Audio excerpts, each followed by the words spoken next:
nesses dias, de uns 2, 3 meses para cá, estamos ministrando sobre o caminho de Cristo, sobre o caminho do Evangelho, o que é ser um discípulo de Jesus. Ser discípulo de Jesus é ser discípulo de Jesus. É uma grande revelação, né? Não é de ser discípulo de qualquer uma outra pessoa. E ser discípulo de Jesus é a formação de uma consciência. É uma consciência em Deus.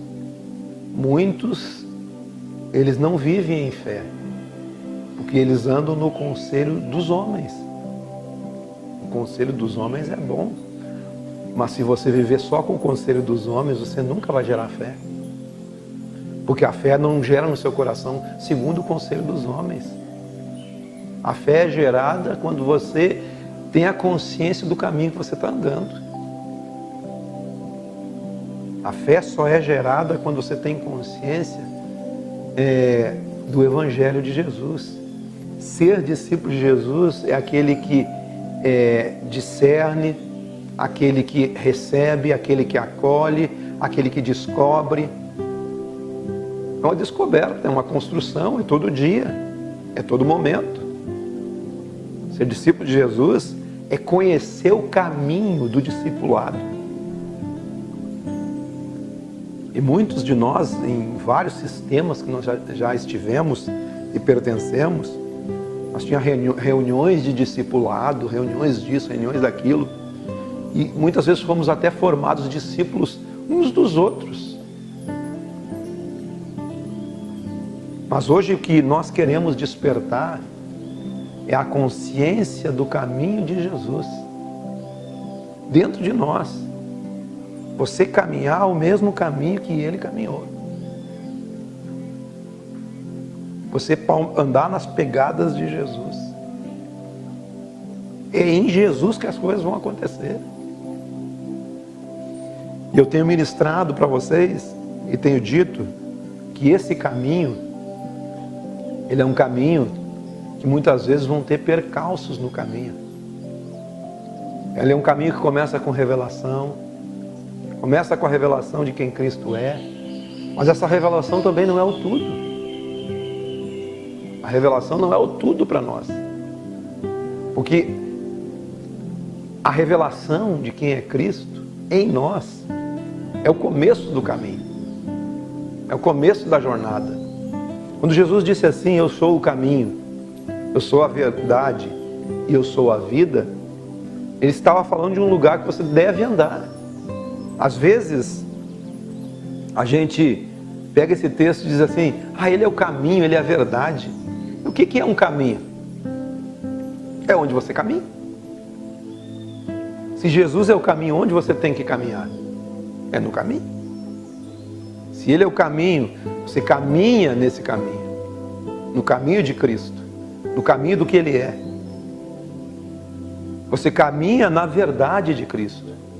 E você caminha na mesma vida de Cristo. Esse é o processo.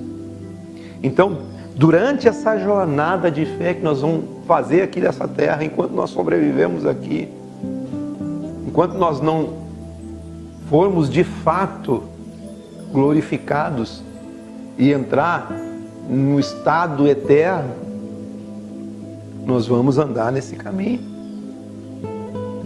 E este caminho, ele, apesar de você ter a revelação de quem Jesus é, apesar de a porta do caminho ser de você descobrir que Ele é o Cristo, Ele é o Salvador, Ele é o Senhor,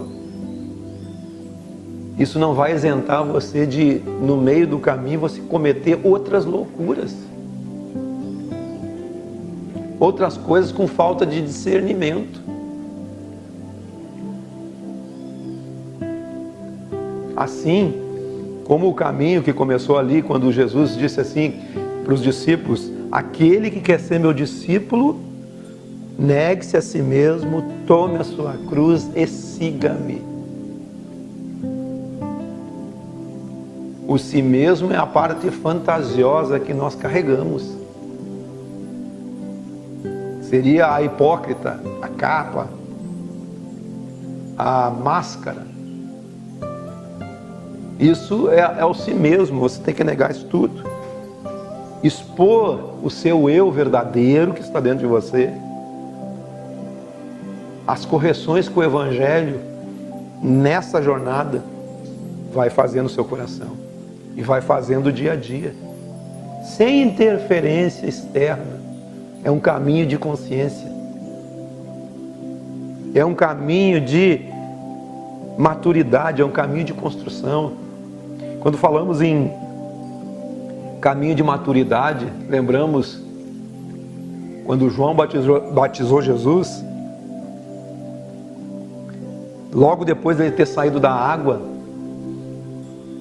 veio uma voz do céu e disse: esse é o meu filho, amado em quem eu me comprazo. A palavra filho ali é uma palavra chamada ruios, que é filho maduro.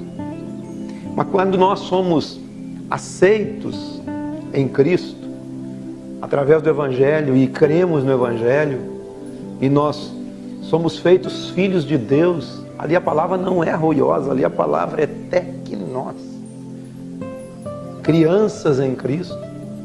E o processo da jornada do Evangelho, o processo do caminho de Jesus, é um processo em que você sai de uma criança em Cristo até um filho maduro, assim como Jesus. Quando saiu da água ali, veio aquela voz e disse: esse é o meu filho amado, esse é o meu filho maduro. A mesma voz que os discípulos também ouviram lá no monte da transfiguração, que eles enlouqueceram no monte. Eles queriam colocar numa tenda a glória de Deus. Eles enlouqueceram. Vamos fazer uma tenda para ti. Esse lugar é um lugar de bênção, é só aqui que acontece a coisa. É aqui que a coisa vai se desenvolver. Vamos colocar, e até hoje é assim. Os homens querem colocar a glória de Deus numa tenda. Os homens querem colocar a glória de Deus num lugar como esse aqui. E aí veio a voz: esse é meu filho, a ele ouvi. Então o processo da jornada, o processo do caminho de Cristo, o processo do caminho do Evangelho, ele é um processo desenvolvido desde teknos a ruios, desde crianças, através dessa maturidade que a pessoa vai atingindo, essa formação da consciência em Cristo, formação da consciência no Evangelho. E ela não está presa num lugar. E ela não está presa, como eu já disse, ela não está presa num oráculo. E nós temos os nossos oráculos particulares. O que é um oráculo? É um lugar de revelação. E muitos de nós já fizeram desses lugares de revelação oráculos para si mesmo. Até mesmo pessoas. São os nossos oráculos. Espera aí, deixa eu vou lá consultar o meu oráculo, vamos ver o que ele diz. Nós somos bons em consultar o oráculo, mas somos péssimos em caminhar num caminho de revelação, num caminho de consciência, num caminho de maturidade, porque não negamos a nós mesmos. Porque não negamos a nós mesmos. E o caminho de Cristo, ele começa assim. É muito bom você ouvir uma frase pronta de alguém que tem um conhecimento, de alguém que tem experiência, mas nós nunca seremos maduros assim. Nós nunca atingiremos fé se nós precisarmos sempre de um conselho de um outro. Por isso que nós precisamos caminhar no caminho. Jesus disse: eu sou o caminho. Se é caminho, você tem que andar nele. Paulo acho que fala, assim como conhecestes a Cristo, andai nele. Andar em Cristo é andar no caminho do Evangelho, é andar naquilo que o Evangelho tem o poder de fazer por cada um de nós.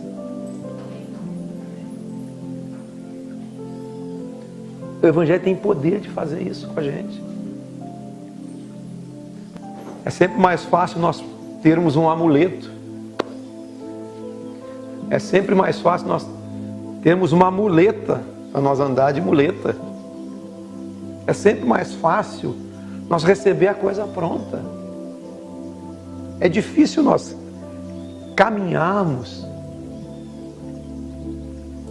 e enfrentando o dia a dia em cima dessa jornada de fé, em cima dessa jornada de Cristo.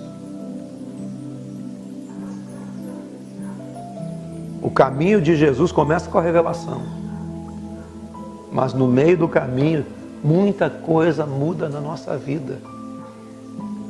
Muita coisa vai mudando, muita coisa vai sendo transformada.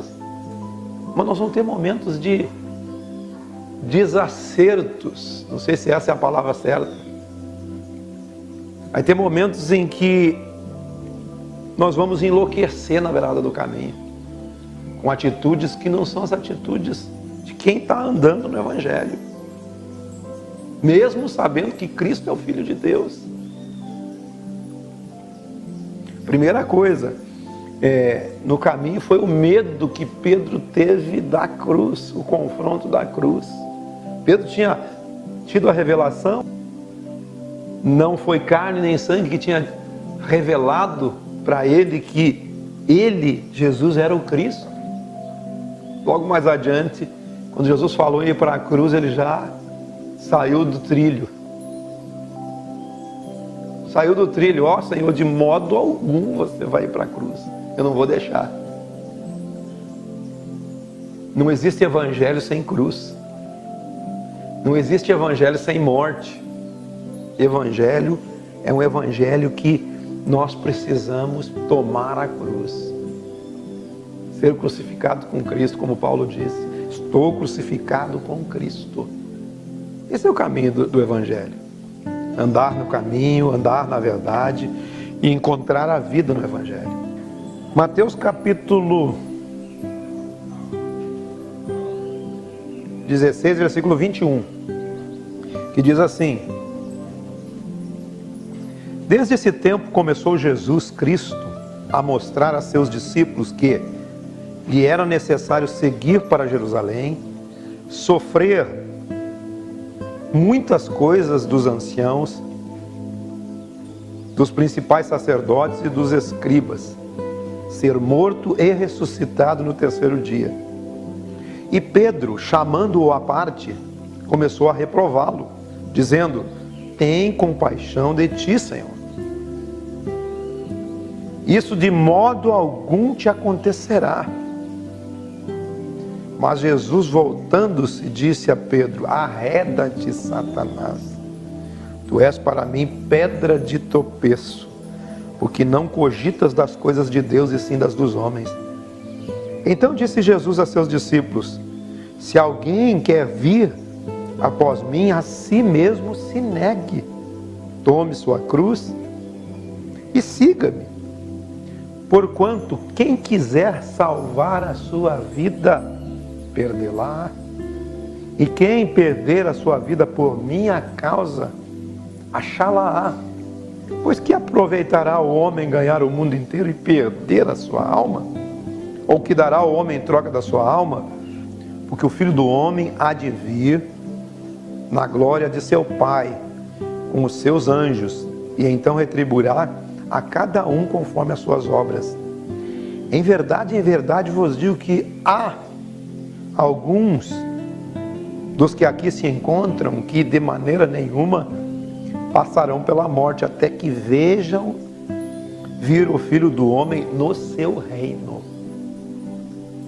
E se você continuar lendo aí o capítulo 17, você vê que ele fala da transfiguração, fala daquele momento que Jesus revelou o reino para ele, e depois nesse episódio, por isso que eu comentei agora há pouco, que houve aquela manifestação de glória e de revelação, né? Assim como teve a revelação de Pedro mais ali atrás, que ele era o Cristo, agora teve a revelação de como é o reino de Deus. E você vê que nesse caminho, é um caminho que está sendo mostrado aqui. Começa com a revelação, e agora você vê Pedro dizendo algo ao contrário, não tendo a percepção e nem a noção do que a cruz representa dentro do Evangelho.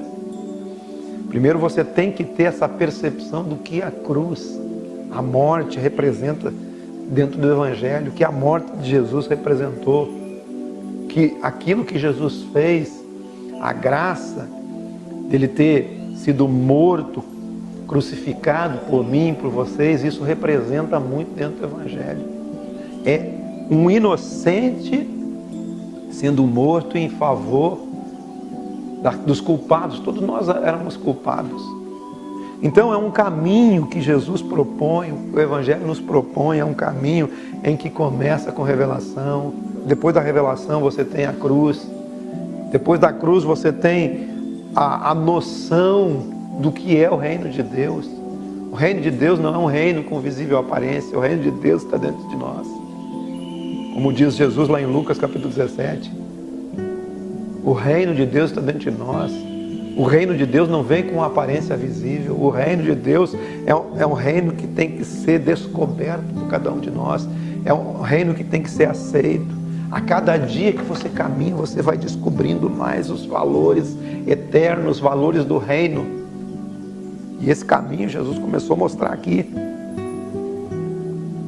Mas você, de maneira alguma, pode negar a cruz de Cristo.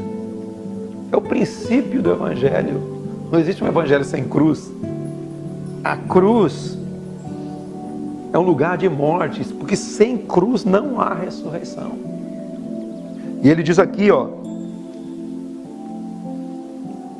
no versículo 24, se alguém quer vir após mim, a si mesmo se negue, tome a sua própria cruz e siga-me. Essa cruz de cada um é a crucificação do seu próprio eu. Negar tudo aquilo que cobriu eles. Esse si mesmo é o que cobre cada um. É a parte fantasiosa que cada um carrega. Aquele conjunto de coisas que participaram da nossa formação, talvez até religiosa. É o que colocaram para cima de nós e o nosso eu está escondido lá dentro. Com toda essa capa. O Evangelho nos convida para tirar tudo isso. Tirar toda essa capa. Tirar toda essa fantasia. Tirar essas alegorias que nós temos. E tomarmos a nossa própria cruz. E segui-lo. Porque assim como Pedro ali tentou salvar a vida de Jesus, ele está dizendo aqui no versículo 25, quem quiser salvar a sua vida, perdê-la. Não tem jeito. Nós precisamos dessa mortificação na cruz. Nós precisamos estar crucificados em Cristo.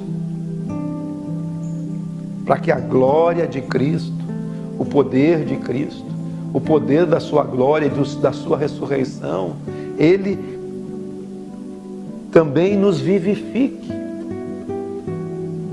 Assim como Adão, ele foi feito uma alma vivente, Cristo, ele é um espírito vivificante. E nós precisamos ser vivificados através da morte, através do negar a si mesmo, tomar a sua cruz e segui-lo, sem medo de perder a nossa vida, porque quem perde a sua vida alcança. Mas quem encontra a sua vida, a vida da alma, a vida do si mesmo, a vida do seu próprio eu, ele perde, porque é uma vida da alma. Mas quem encontra a verdadeira vida, e essa verdadeira vida você encontra ela nesse caminho de Cristo, nesse caminho do Evangelho, nesse desenvolvimento de fé. É assim que funciona o reino de Deus. E ele diz: o que aproveita você ganhar o mundo inteiro? O que aproveita você trabalhar para ganhar tudo no mundo, mas perder a sua própria essência? Aqui nós não estamos falando que você não deve trabalhar. Nós estamos falando que você não deve aproveitar aquilo que você tem na sua mão. Não é isso. Mas tudo que você ganhar e você não descobrir a consciência de Cristo, a consciência do Evangelho, a consciência de Deus, a consciência do amor, do perdão, dos tesouros eternos, se você não conseguir compreender isso dentro do caminho de Cristo, é perder a sua vida, é perder o seu tempo. Por isso que nós precisamos caminhar no caminho de Cristo, no caminho de uma formação, de uma consciência em Deus. O novo nascimento, Paulo fala que aquele que está em Cristo é uma nova criatura. As coisas velhas se passaram, tudo se fez novo. Você começa a caminhar e tudo vai sendo transformado à medida que você vai caminhando. Esse é um processo de maturidade. É um processo que você sai de uma criança em relação ao discipulado, em relação ao reino de Deus, em relação ao caminho do Evangelho, o caminho de Cristo.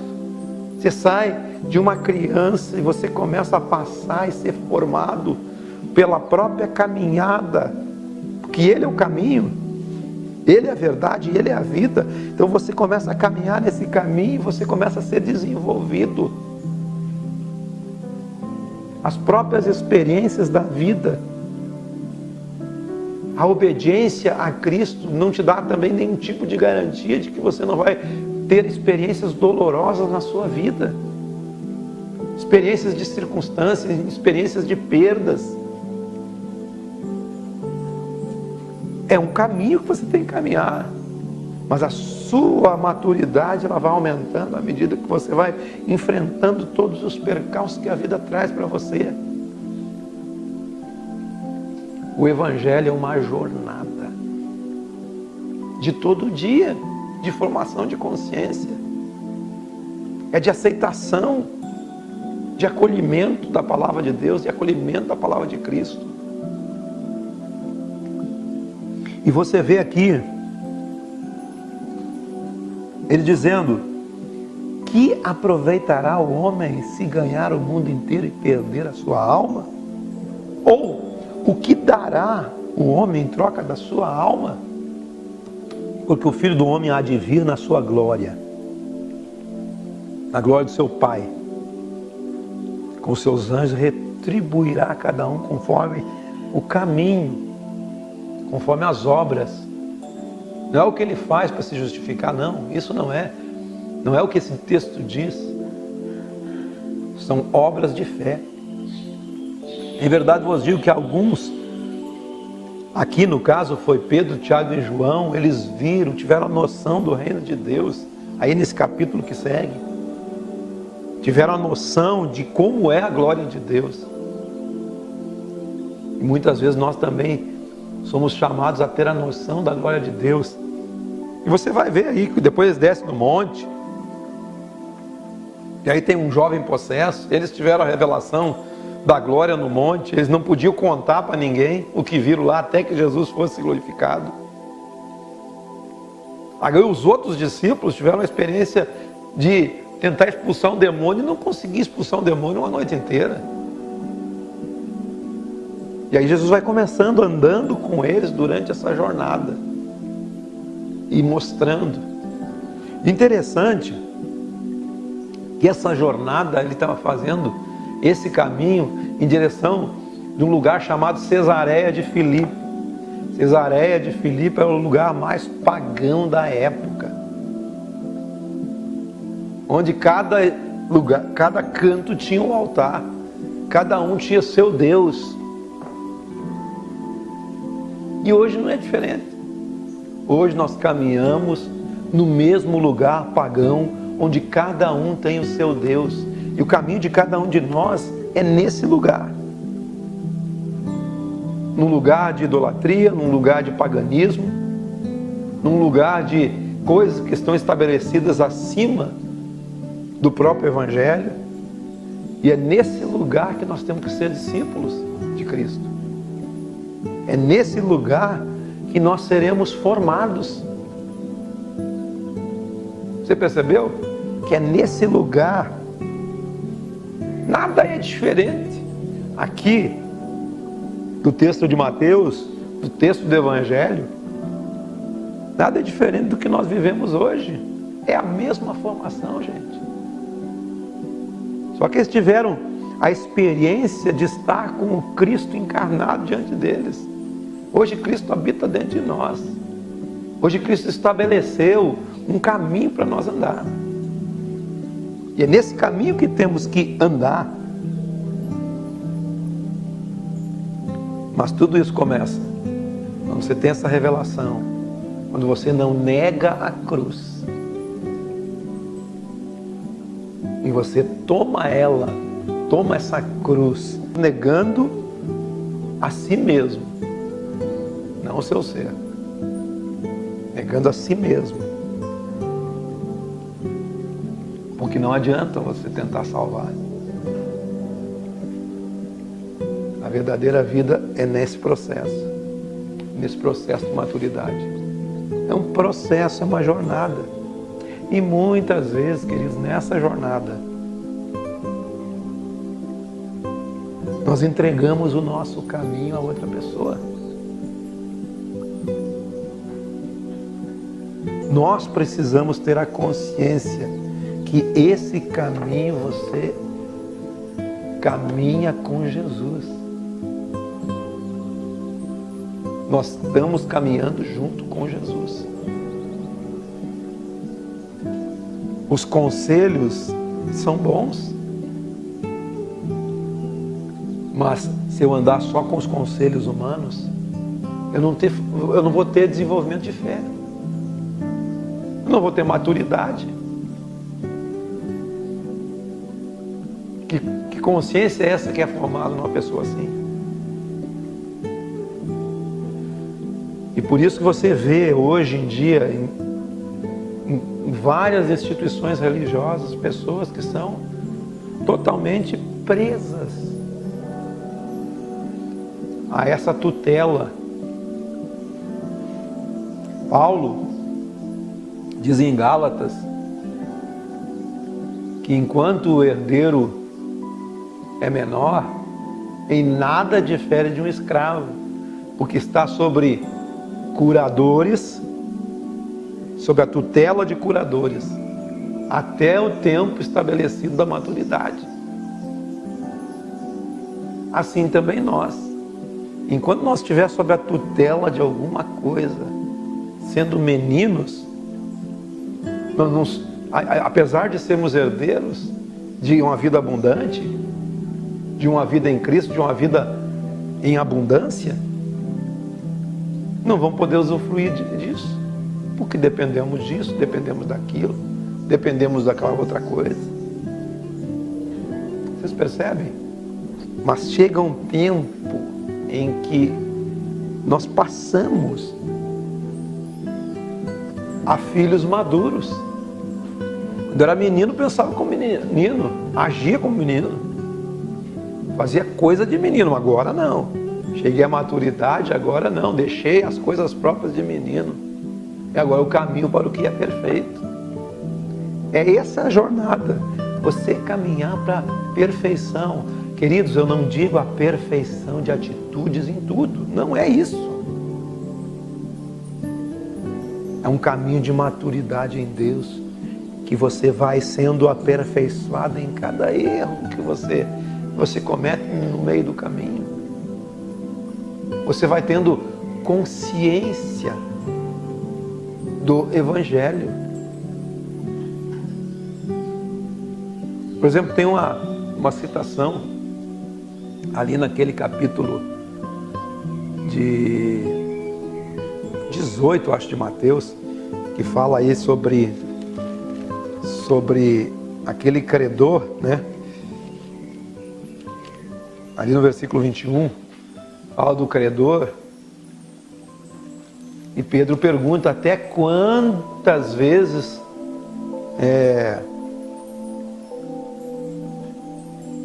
o meu irmão pecará contra mim para que eu lhe perdoe? E aí ele estabeleceu um padrão: até 7 vezes. E Jesus disse: não te digo que é até 7 vezes, mas que até 70 vezes 7. Por que Pedro fez essa pergunta? Porque algo dentro da consciência de Pedro mudou.